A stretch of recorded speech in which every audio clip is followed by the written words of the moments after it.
ओम गणेशाय नमः। ज्येष्ठ मास महात्म्य 28वां अध्याय। स्कंद जी बोले कि हे विप्र गण, प्रथम लोक प्रसिद्ध वृक नाम का एक ब्राह्मण हुआ। वह वेद शास्त्रों का ज्ञाता था।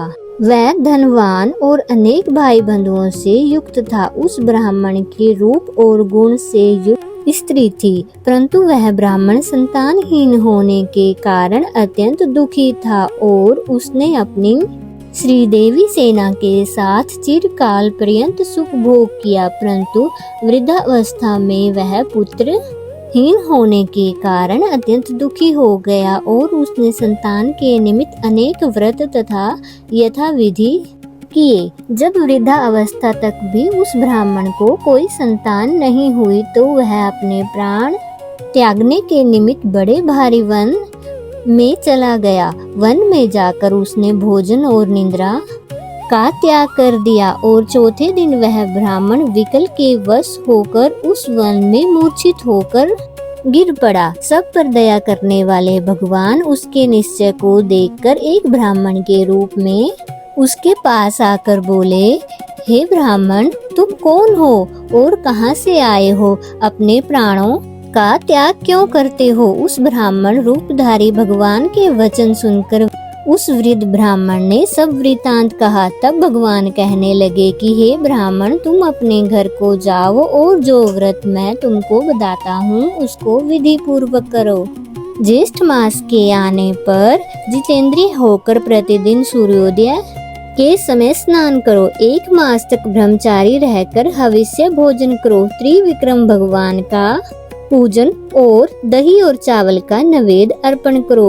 वृक्षों तथा ब्राह्मणों के घर में जल दान करो। हे द्विज, इस उपाय के करने से अवश्य ही तुमको पुत्र प्राप्त होगा। यह कहकर ब्राह्मण रूपधारी भगवान अंतर्ध्यान हो गए।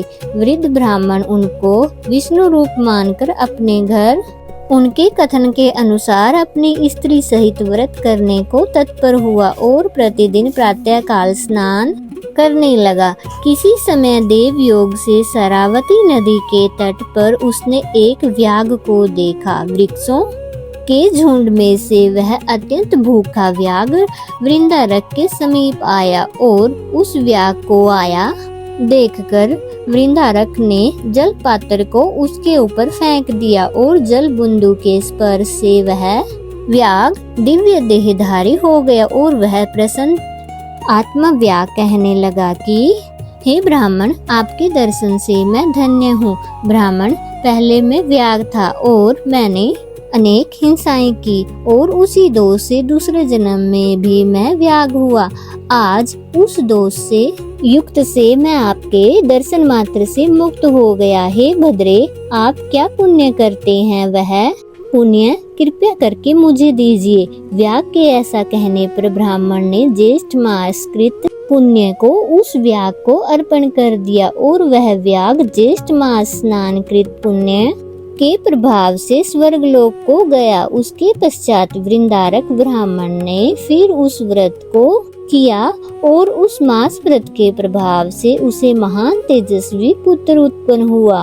पुत्र के होने पर वृंदारक ब्राह्मण ने उस अद्भुत ब्राह्मण के वचनों को सत्य माना। स्कंद जी कहने लगे कि मैंने आपसे ज्येष्ठ मास के महात्म्य का वर्णन कहा। जिस मास स्नान के जल बिंदु मात्र के स्पर्श से वह परम हिंसक व्याघ्र मुक्त हो गया और वृंदारक ब्राह्मण को विष्णु सदृश्य और विष्णु भगवान का भक्त पुत्र उत्पन्न हुआ। अब आपकी क्या सुनने की इच्छा है, वह आप मुझसे कहिए।